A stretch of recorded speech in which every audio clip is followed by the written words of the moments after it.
Natalie, hi, it's been a while. How are you? Hey Scotty, good. How are you? I am good. I've been busy, busy, busy, travel, travel, travel, but so that means basically nothing's new. But new in the car world. Yeah, yeah. Well, you know what? That's the reality for cars is that you have to go to them.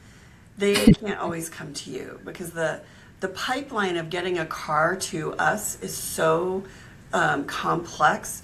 It's really often just easier to bring the journalists to the cars and have the journalists see the cars and drive the cars than it is to try to get the cars to the journalists so they can test drive them. So it's been a lot of test drives lately, and but some really good ones. And I think the most promising thing from everything that I've seen lately are all the different options that consumers have when it comes to cars. So EVs, which had been sort of non grata, not very receptive to EVs for a while. In the past, I Mhm. guess, what's it been, a year and change since our government canceled the EV incentives. Right. The EV market has really suffered, and people have said, "Oh, I don't want an EV." And now they're looking at $4 and $5 and $6 a gallon gas and thinking, "Wow, I can charge that car for $1 a day. That sounds pretty good." So $30 a month is a lot better than $130 a month, right? Yeah. So I love all of the options that we're seeing, and the good news is there's going to be more powertrain options on the horizon for people who want to have more than just the corner gas station as an option for fueling your car. I love that. That's exciting. Exciting. What have you been up to lately? So I've been driving the Prelude, the hybrid. So that's been really fun. Love the Boost Blue Pearl. That color is so eye-catching. Everyone turns. So that's the Honda Prelude, and Yes. it's a hybrid. Yeah, which is really cool because at first, I'm like, okay, I was waiting for this for a while for it to come back. I'm like, oh, and it's a hybrid. Okay, like I was curious, like, where's the EV version? Because Well, I like the Honda's like the latest one to get that news or to deliver us the news that they're taking a hit on the EV development that didn't go as planned. right, And it was a kind of a perfect storm, I think, of, hmm battery development not really advancing as quickly as everyone wanted. right, 5 year planning that it takes to get a car to market from it, like pen to paper to on the showroom floor is 5 years. And so when you look back 5 years ago, all these car companies were making these bold proclamations. By 2030, we're going to be carbon neutral or carbon negative and emission zero and blah blah blah. And what turned out was that these cars were really expensive, and it became a very competitive market for those high-end car buyers, and so it didn't move as quickly as they'd hoped. But I think that Honda was pretty pragmatic in putting the hybrid into the Prelude. oh What yeah. kind of fuel economy are you getting? I believe it was like 46. 46 was the average. It was just pretty good. Lots of highways, spaghetti highways in Texas, so plenty of road to test it out and see, okay, well, what are we averaging? Where are we going? And, trying to get a little bit more long distance drives to test it out. And then city mixed in. Got to go to HEB. So, Gotta head to the grocery, gotta head to the school, you gotta head to Taekwondo. yeah, And then when you get a test car, you gotta like take an excursion out to the countryside. That's my thing. I gotta like exactly. get out of the Something different. city and yeah, go someplace and just stretch my legs and see the wildflowers or something, Yeah. and enjoy the car. And that's the best part. And it's even funnier making it a grocery getter because obviously the hatchback, it's really silly, but it holds a lot. So you know what? I love when a car surprises me and you can find something reliable and within budget. So that's nice. Yeah, that's great. That's great. Speaking of budget and our guest today, at the intersection of two of the most difficult areas for women to build a career that have traditionally been male dominated And now more and more women are coming into this space. But today's guest just like gives me wind under my wings. Not only in the job that she does and the see her you can be, if you can see her you can be her, Yes. modeling, role modeling, but also that she represents not one but two of these difficult places in our world: finance Oof. and automotive. And that is Reneé Horne from Chase Autos. She runs their marketing for Chase Autos. And there's several things that she says in here, Natalie, that take notes, because she just will give you career advice and advice that she says some things that are takeaways for everything in our world, I love that. not just our careers. And so with that, let's go talk to Reneé.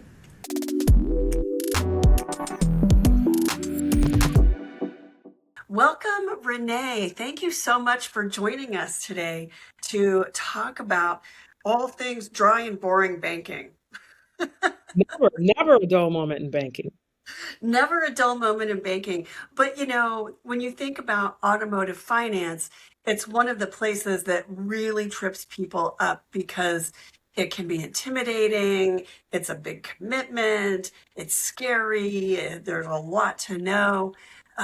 So I do want to get into how you approach finance, auto finance for the consumer, and how Chase Autos can help people to make a smarter decision when it comes to financing their cars. But before we do that, let's talk about you, because I want to know everything about you and what you do and how you got. I will say I've spent some time on your LinkedIn page, and you have such an interesting career profile or career path to where you are now. Talk a little bit about what your job is, what you do, and then how you got to this job. Great question. So first of all, thank you for having me, Scotty. And you're right, the automotive financing landscape can be complex, but we'll certainly spend some time to demystify that for the audience. So for me, I have the great privilege of overseeing marketing and customer experience investments, strategic recommendations that inform how not only how we go to market, but how we talk to customers, how we treat customers, and their overall end-to-end experience of when they engage with Chase Auto. That's everything from shopping, research, education on buying, do I lease, do I finance, total cost of ownership, all the way through either pre-qualifications, getting financed, and of course, servicing and ownership. Within that scope, I have the joy of serving multiple constituents. Chase Auto works across the entire supply chain or the entire ecosystem. We have our original equipment manufacturing partners that we work with. We have 8 really strong partnerships where we're the captive finance lender. And so we do partnership marketing in that regard. We also service a majority of U.S. franchise dealerships nationwide. That's over 13,600 dealers. And then, of course, near and dear to my heart is the end consumer. We have over 86 million Chase customers, and of course, the benefit of being able to connect with those customers across Chase-owned assets. And so it's a joy to be able to serve 3 constituents. We also have a commercial business as well, where we provide floor plan financing, real estate. We are very much involved with buy-sell deals, new acquisitions and stuff with dealerships, as well as treasury services, commercial deposits, things of that nature. So I think one of the things we have the benefit within Chase Auto is we not only represent the financing aspect, but we work across the entire firm to bring the full value to each of those constituents. So when you say original equipment manufacturers, meaning car makers, That is and just for anyone who's not insider baseball with the lingo here, who are those car makers that you have direct relationships with? great question. So on the car maker side, we have strategic partnerships with Subaru of America. Subaru Motors Finance is the captive side of that, which we are behind, Jaguar Land Rover, Maserati, Rivian, Aston Martin, McLaren, and Tesla. Those are some good ones, some really good brands. Right? So if I go to the Subaru dealership and I'm buying a car and I get Subaru financing, that's actually Chase Auto doing the finance as That is opposed correct. to In most cases, Subaru. that is correct. Yeah, That's that's how it so works. interesting. I think a That lot is of people don't understand that Subaru is not acting as a bank, but that they actually have a finance partner. that's right. Yeah, and we play a critical role in that, as you could imagine, tying up one's balance sheet, the capital, and all of the know-how and the rigor and processes that are required by law in some cases to finance a vehicle, whether it's lease or loan. We are a part of that ecosystem. So we've been doing it for like 90 years, and we're pretty good at it. Wow. Wow, that's quite a track record. So tell us about how you got to this job. What led you to work with Chase? So I've had the good fortune. I've worked at a number of major brands in my career, FedEx, USAA more recently, where I was overseeing consumer lending product and experiences. That was about a $24 billion portfolio for auto and personal unsecured lending, which is what led me to JP Morgan Chase, the auto side.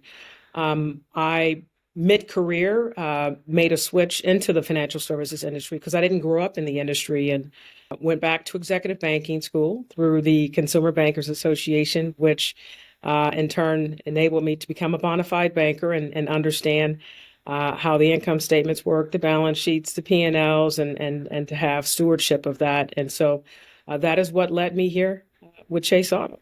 So you went to school to learn all that. When so I shouldn't feel so intimidated when I'm looking at financial statements and making a purchase decision. There's you actually have an education in that. And I did. Undergrad, of course, my bachelor in science was at the University of Missouri Columbia, BSBA, major in marketing, and then graduate school. I did my master's in business administration at St. Louis University. So there was a core business set of business acumen there. But banking is unique. Banking is a very diverse industry. There's consumer banking, investment banking, different types of banking, and certainly nuance when it comes to automotive financing. where did you go after college? You majored in marketing. What was your first job out of college? Sure. So my first job full time was with McDonnell Douglas, a subsidiary of Boeing at this point in time in St. Louis, Missouri. I worked on the F&A 18 fighter aircraft. I was a business planning analyst working in procurement and labor planning. I learned how to do forecasting and cash flow analyses.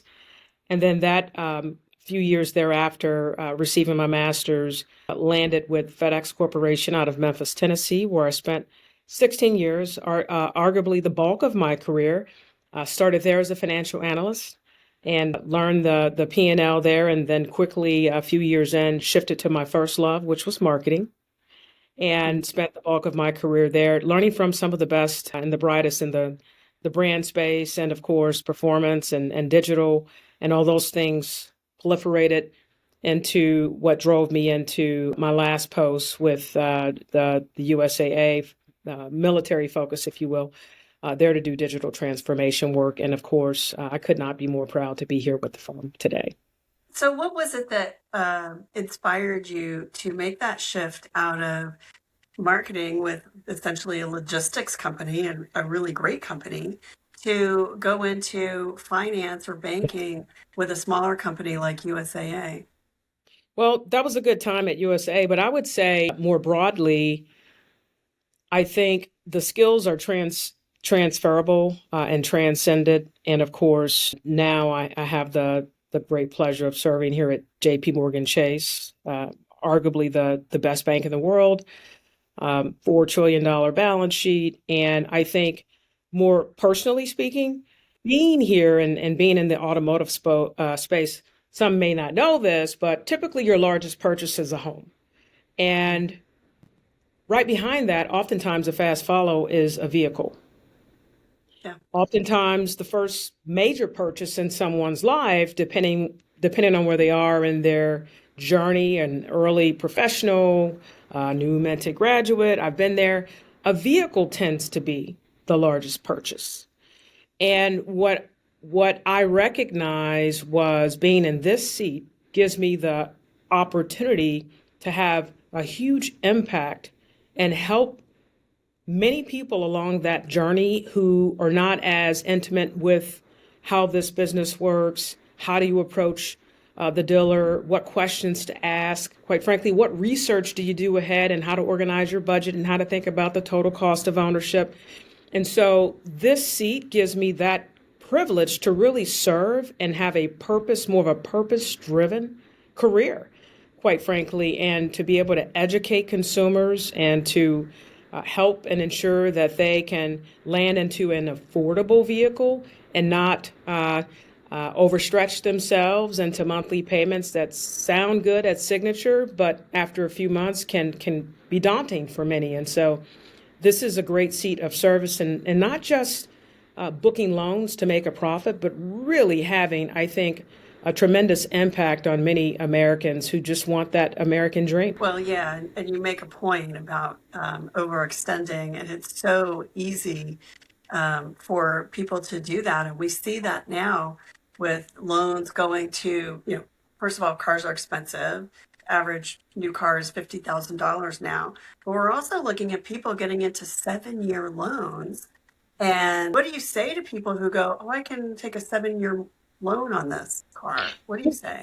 Oh, that's a great question. And as you can imagine, each loan is unique and bespoke to the individual situation, the type of collateral, did they put a down payment, and the overall vehicle price. So a few factors which I think are important to note that are in fact driving a greater trend towards 84-month loans.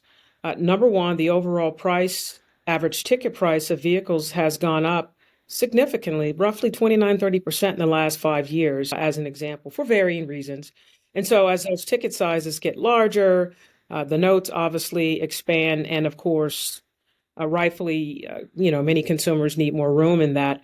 That being said, I think it's important to also be mindful of the dangers of what can sometimes lead to an 84-month loan if an individual is not prepared, is set in their budget, and understands what they can truly afford before they step into a situation negotiating a vehicle. And sometimes I've seen this. I've made this mistake, by the way, in my younger years when I didn't necessarily know enough or have the discipline to really get organized ahead. So I'm speaking firsthand from, mistakes I've made. And now that I'm a little older, a little wiser, I recognize it's important sometimes when you step onto the lot and you see the shiny new metal and the latest vehicle models and all that, pick your brand. It's very easy to be squeezed into, well, Scotty, it's just a little bit more. We'll just add another few months to the terms. Usually that drives the rate up. Of course, the longer the term, the higher the rate, of course, given the risk. And all of a sudden, you're in that longer term. And so I think it's important to lock in and hone in on just what is right for you, your budget, and what your personal household balance sheet capacity is before jumping necessarily to a longer term loan. I just can't even imagine 7 years. From my perspective, I think 7 years, am I still going to love this car that much that I want to be writing that check every month? Yeah. And by the way, I want to be objective here. There are other alternatives to an 84-month loan. Again, with size and price of tickets today of vehicles, leasing can be a very viable option for the right scenario. If you're someone who has a shorter commute, predictable low miles per year, you enjoy and prefer to have low to no maintenance, predictable payments, and of course, want to stay current with the latest and greatest technology, a leasing program for the right vehicle could be a very attractive and appropriate option. So it's not loan only. You don't have to lock into an 84-month, and I've seen some as high as that with some other institutions, but it's important to be aware that there are viable options out there. And even A one-pay lease is another option that many may not know about, one of which we provide with our partnerships, whereby you, instead of paying down a vehicle with all of your cash, there are some cash buyers out there. When rates went up, we tended to see a lot more cash buyers, and it's important to know that there are alternatives to just putting all of your money up front and outright capital outlays in terms of a one-pay lease. And what that allows you to do is you still pay the lease payments, you simply pay them up front, and then that affords you a more advantageous residual on the back end option, as well as a more affordable stream of payments in terms of the money factor. I don't want to get into all the technical stuff, but Yeah, like, yeah. Oh, but that's interesting. I didn't know you could do that. depending on where you live, there's tax benefits. And then I would say that it also frees up your capital so that you're continue to invest, and the money you would have put down for the full cost of the vehicle, you only outlay the portion for that one pay lease, and the rest of your money is working for you in your investments and stuff like that.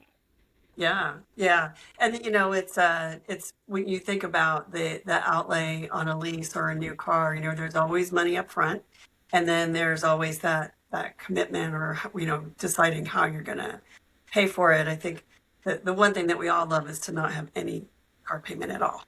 That's for That always feels good.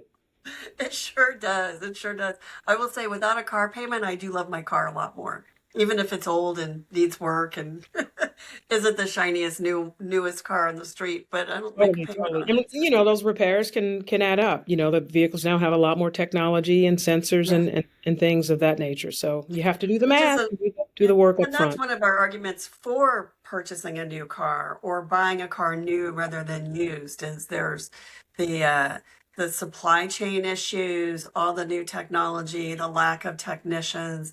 I think we Right. have to think more about how we maintain our cars now than we ever did. It used to be, you just drop it at the dealer, you get a loaner, they take care of it. It's not like that all the time anymore. Yeah, you So raise we, a good point. And it doesn't always have to be a new vehicle. I'm a huge advocate, and I've done this too in my life journey, if you will, is maybe I'll go look at the new and get a sense for what's out there, but there are very viable and great options with certified pre-owned. So they're sort of late model used or like new, as good as new, without incurring all of the depreciation. Someone else is sort of taking care of that, and you can step into, your dream luxury vehicle, almost as good as new, or at least new to you, with yeah. low miles, and you get the additional, in most cases, the 2-year additional warranty on top of the current year. So there are definitely affordable options out there, and that's one of the things we take pride in helping educate consumers through our education and advice capability as well.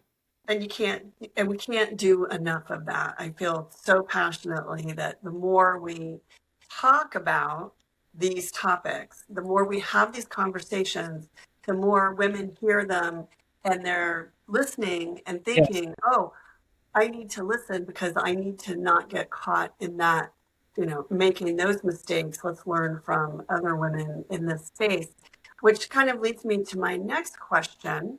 So you were at Chase Auto, you work in a very female driven environment. There are a lot of women in your organization, but not all automotive organizations are like that. true. And not all finance organizations are like that. Both tend to still be male dominated.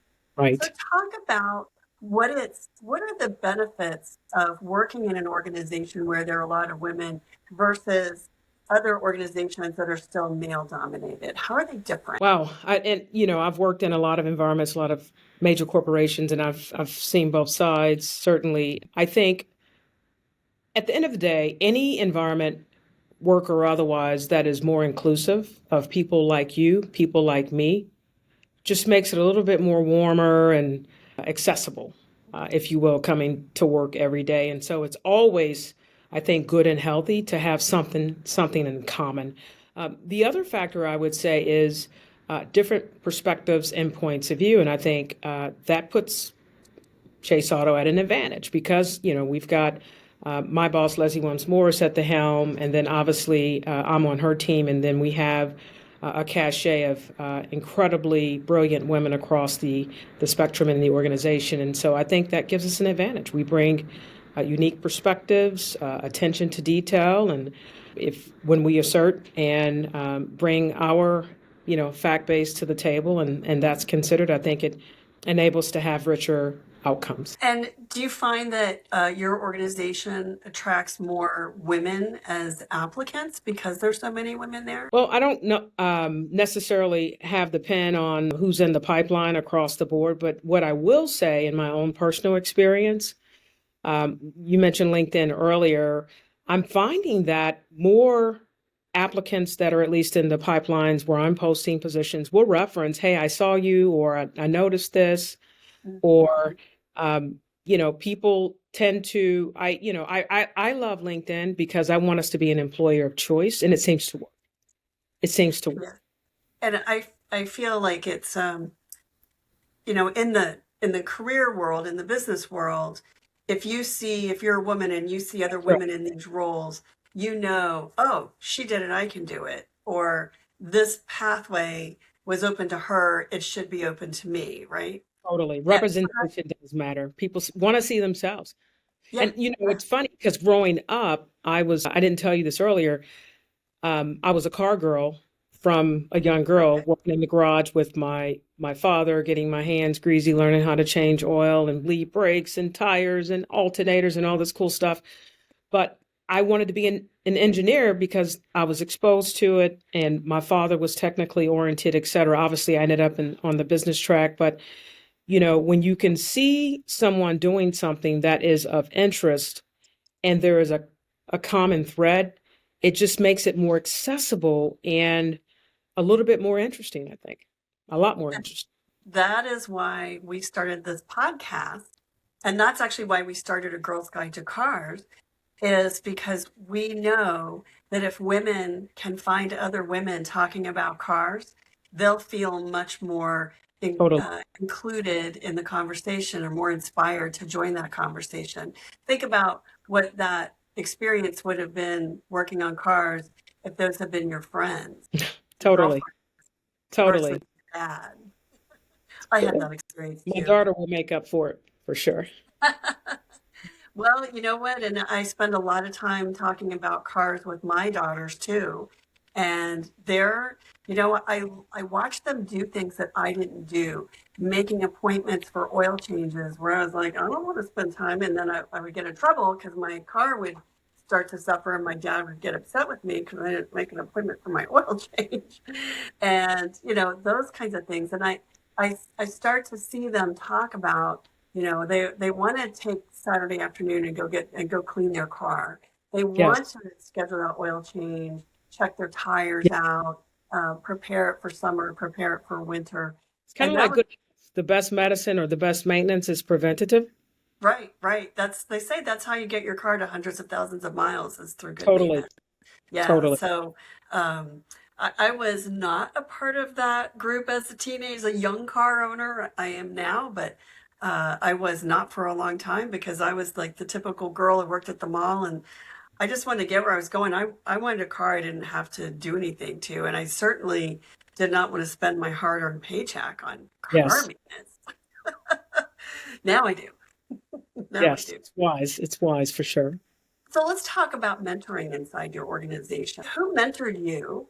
And tell me what your outlook is on mentoring. So I think, first of all, mentoring for me, it's never just one person. It's almost like a trusted board of advisors. And it's usually across disciplines. And I'm very intentional about reaching out and asking even for help, which I think is important regardless of where one is in their career. And if there is a topic I want to know more about, I'll usually self-identify someone that seems to be rich and deep on that topic, whether it's risk, whether it's the financials, operational.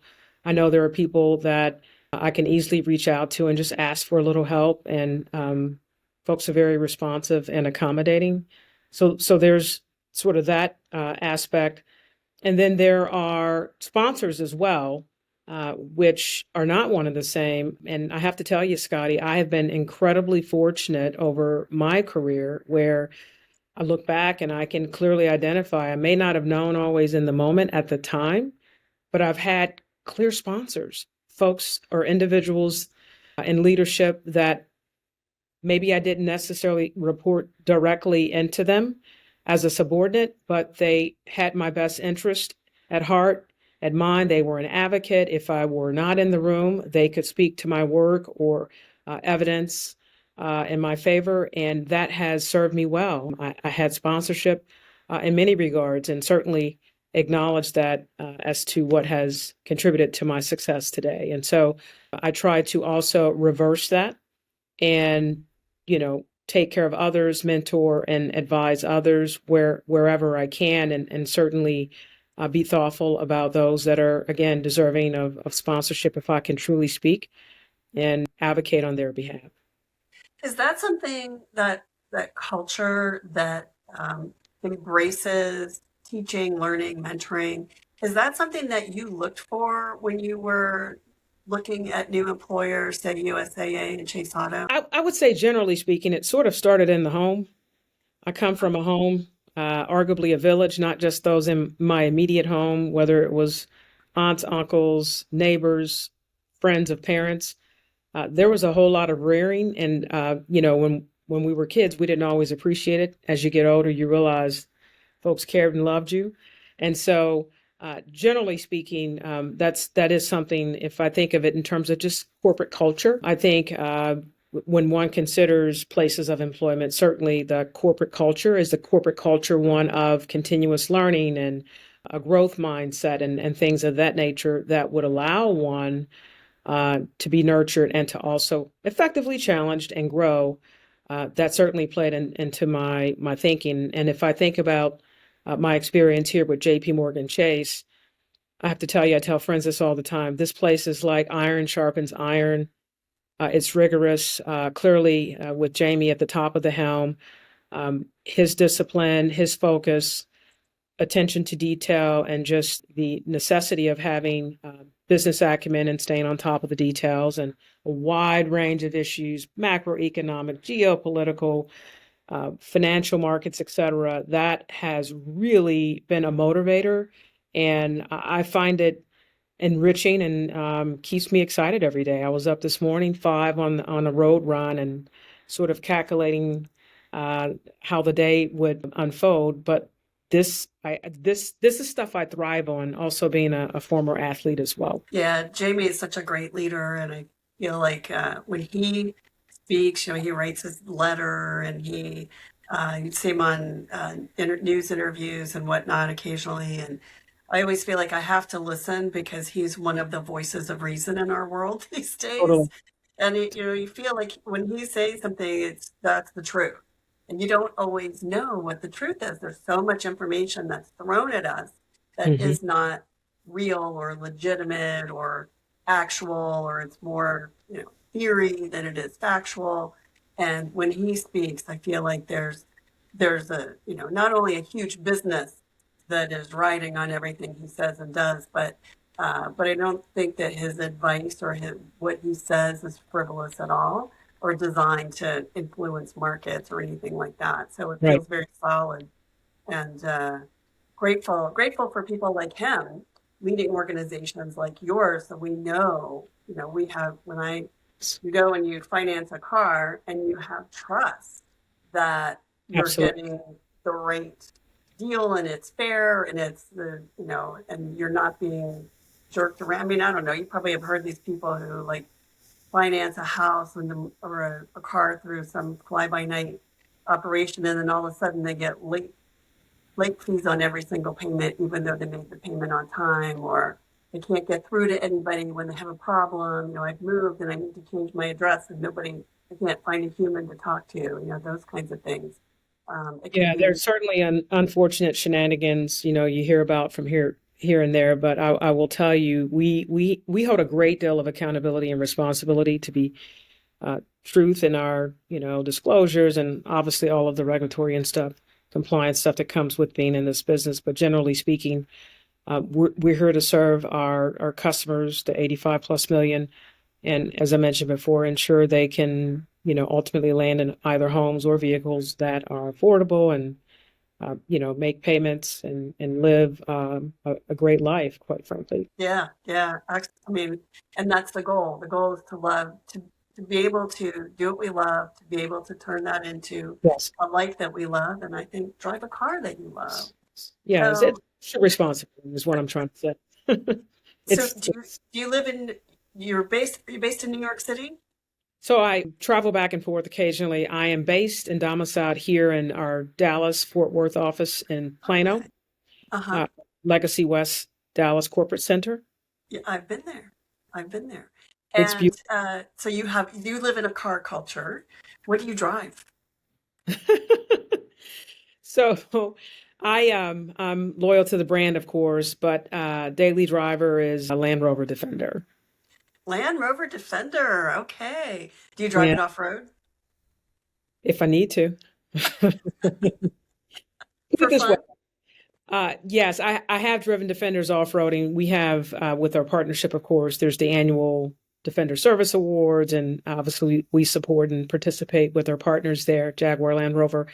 But the experience is phenomenal. And I will tell you this, the car has honestly far more capability than I might even tap into, but I know it's there and I love it. I love it. So I'm actually finding more ladies interested in this vehicle, and I call it the sort of the badass car for girls because it's luxury, but it's also it can be rugged and sporty, which kind of fits my personality. First of all, I think every car should have all-wheel drive, just period, across the board, every single one. But I realize there's reasons why they don't. But I So, lived in the Northeast for years mhm, and always had four-wheel drive or all-wheel drive in all my cars.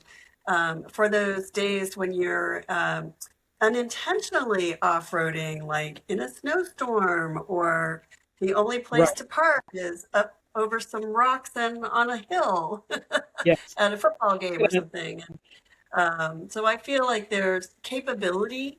It's why we do so many things that we do is so that we have capability. That's And right. to have a car that doesn't give us all the capability that we need um, can be, I think That's sometimes that can be short-sighted, which is why I think they should all be all-wheel drive all the time. I was going to tell you, sometimes I cheat and drive my kids' car. So my I have a son in college and a daughter in sophomore year in high school. Both are sophomores, and they have a Subaru Crosstrek. And every now and then, I like the convenience of the short, quick trips as I'm teaching my daughter how to drive and whatnot. But the Subaru, you may not know this, is by IHS standards one of the safest vehicles on the road, if not the Yeah, safest. and Very standard affordable. all-wheel drive. A Standard. cornerstone for that brand is standard all-wheel drive. And if you Very. look at the Subaru Love campaign, which is sort of their marketing philosophy, and it's really very much a cornerstone of the brand. And it came out of actual customers saying, I just love this brand. And the reason they love it is because they don't get stuck in a snowstorm. They don't get stuck on a muddy hill. They don't, and it's about life. It's not about adventure. It's about where I live and where I go and where I have to go. And I've got to pick up my Totally. kids and I've got to get my dog They're one of and the they're there for longest vehicles in service on the road on average in terms of average life on road. it. Like Subaru is like easily 10-year plus. Yeah, They yeah. take care of them. It's an amazing brand. The second car I ever bought was a Subaru, and I loved it. I loved it. They didn't last as long then as they do now, but but I did love it. I love that it was all-wheel drive. Well, I can So help you. I can help you with that. well, I don't know. Maybe I need another one, but I'm on an EV phase now. I really only want to drive EVs right now. So Yes. that's R2 where is that. Have you seen the news on the Rivian R2? Yes, actually, I'm going to drive it in a couple of weeks. I That's saw the first one roll off the line yesterday. that's awesome. I've written a couple of stories on the Rivian R2 already, and I will say the thing that blows me away is I think this is going to be the car of the year. Literally, I think it's going to be the biggest hit of the year. Her excitement is so phenomenal.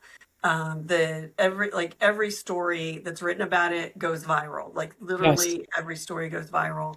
The hands-free driving, the data collection. They're already starting to develop relationships for the data that they're going to collect. They haven't started collecting that data yet, but they will later this year. And they're building financial relationships based on what they're going to be able to collect. Rivian's going to change our world to a great degree, and it might not be something that consumers will see clearly, but they will see systems get smarter. They will see cars get smarter. They'll see AI get smarter because, AI can crawl everything on the internet. What it can't do is walk to the end of the street and, tell you what that flag man is saying is wrong, why he's out there directing traffic. But I when all agree. the cars go by, they know. I agree. It's funny you say that because in the age of AI and the proliferation of new tech and all of that good stuff, one of the things we're big on are experiences, cultures, and lifestyles and community. And with many of our partners, as well as even with our own employees, we do a lot of experiential engagements and marketing. And despite the growth in AI, LLMs, all of that stuff, which is wonderful, I think, over time for society, there's nothing that can replace a warm handshake, an in-person taste test of some sort, live music, and all of those elements that tap into the sensory. And that's something that is a big part of my book of work as well. Yeah. So talk about that a little bit, because I know you guys do a lot of events and you do a lot of things that tie into other parts of the Chase Yes, owner experience. Talk about that. absolutely. So event-wise, it ranges. I'd say some of our signature ones are National Automobile Dealers Association, where we represent, of course, and we host many clients, several hundred. I think we hosted like close to 600 this past year, and bring them together and express gratitude for their loyalty with us, and try to return the same. And this past year, we were in Vegas, and we had a wonderful experience that we arranged at the Keep Memory Alive, which is a foundational nonprofit arm of the Cleveland Clinic. It's a beautiful, very eclectic facility. If you haven't seen it, you can see KMA online. And we hosted Leon Bridges. He was fantastic. We had renowned chef David Chang in attendance, and of course, some of his best culinary was served up at live stations, and just an overall fantastic time with customers and inside the facility and outdoors. We also have coming up, for example, Monterey Car Week, which we were in full force last year, where probably that Friday at the Quell is the renowned gathering where all of our partners, just about all of our partners, have a presence. And so it is the gathering spot for those manufacturers, partners, clients, and retailers, business owners, enthusiasts, collectors, where new vehicles are unveiled and there are celebrations. And just I learned a little fun fact that just about anything there could be sold. But there's auctions going on. There are a number of venues and activations, of course, but we're a big part of that. And we show up as the firm, multiple lines of businesses, and represent, and also there to be where our clients are. I went to the Quail last year. That was my first time, and I have to say, it's amazing. What an amazing group of people who show up for the event and the cars and the experience.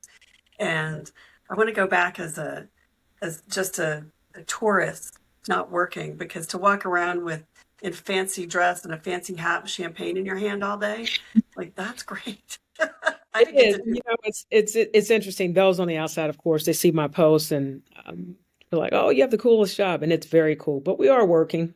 It's work, yeah. but I enjoy it. I very much enjoy it. Point. We are working too. We are working too, and but I love telling those stories and seeing all the cool car culture come together the way that it Yes. does during Monterey Car Week. And Yes. so I will Those see you there are in August. we had over 160 experiential events this past year, and we'll probably surpass that this year, including our employee Wow.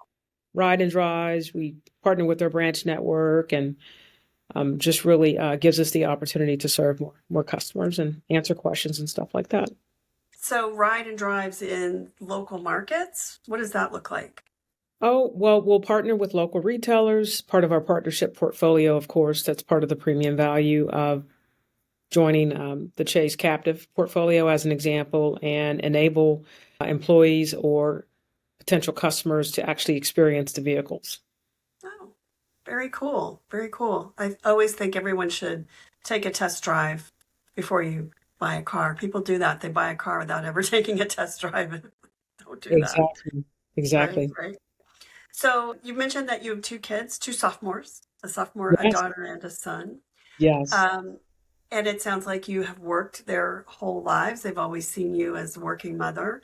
What Mhm. do you want your kids to take away from your career? First of all, I think life is about a series of trade-offs. And the first thing I would want them to take away is what I believe is I've got a wonderful best friend and husband of 25 plus years who's made this a reality. It's a team. It takes a team. I remember when my daughter was a month old, and that was our second. Things got a little tougher, a little bit more challenging, and he leaned in even further. And so you fast forward now, they're 16 and 20. I would want them to recognize that someone told me this, you can have it all, but not at the same time. Yes. And sometimes we are pressed and stressed and challenged with conflicts and things of that nature, and just keeping the non-negotiables the non-negotiables. Things like your health. Health is wealth. Mhm. Health is wealth in many regards, and so don't sacrifice my dental appointments. Do my annual physicals. I try to follow the plan. It's not perfect. I have ebbs and flows. Got a gym routine, strength, flexibility, mobility, etc. My own spiritual life, keep that intact, and remember who I am and whose I am. And then, of course, family. And so those are the non-negotiables. And then there are the flexible things, where you have to, maybe I have to be on a plane or in New York, and I might miss certain things. I may not be at the dinner table every night, but they understand the why, and quite frankly, they appreciate it because they know it makes their college affordable. But I do take a lot of pride whenever I am able. I'm going to be at birthday parties, of course. I'm going to go to as many piano recitals as I can. My daughter's pianist, and she's in the robotics club with her high school, as well as a recent district champion for tennis. And so you can imagine those weekends or days when those things are occurring, I try to do as much as possible to be a part of that. My son is more independent. I had the chance to see him earlier this week in Tempe. He's at Arizona State, and he's doing quite well. He's on the engineering track as well, and she wants to be an aerospace engineer. So we have real lively conversations, very substantive. That's amazing. Good for you for raising two engineers. Thank That's you. incredible. I Someone try. told me, someone told me, Scotty, that there's like two types when I talk about the non-negotiables and the flexibles. Someone recently shared with me, they think of it as you have two types of balls. You have glass balls and you have rubber balls. The rubber ones you can drop, they'll bounce back. Those are the flexibles. The glass balls are the non-negotiables, because if you drop those, there's no turning back. Right. They're not going to be the same. Yeah. Life, Oh, that's interesting. right? I'm not going to get those back. So again, I get all the hugs in and Yeah. quality moments if possible. That's amazing. That's amazing. And so last question, what have you done that makes you the proudest in your career? So it's interesting because I come from humble beginnings. My father was military and blue collar and worked, died earlier than he should at 53. My mother um, sacrificed so much to raise us, myself, brother, and two other relatives, and went on to get her degree. And so, probably the thing that makes me the most proud simultaneously is representing and coming from their home, their nest, their upbringing, and they can look at me and say, well done. They know they did their job. And I also take great pride in when I look at my own children and the benefits that have cascaded generationally to me, I'm able to hopefully multiply those with them. And more than anything, we teach them to stay grounded and, believe it or not, financial literacy. Because the worst thing, and we talk about mortality, the worst thing isn't me going away or dad going away, their father, but it's having some type of inherited wealth and wasting that away. Mhm. And along with just core life values of treating people right, being a productive citizen, and always giving back to your community. That's what makes me really proud. That's amazing. Thank you so much, Renee, for being here. Thank It's you. so great to meet you. I can't wait to meet you in person. I know that's going to happen soon, if hopefully before Marbury Absolutely. Con. I've really enjoyed this. I feel like we've walked a few blocks. This is great. We have. And so thank you so much for being here.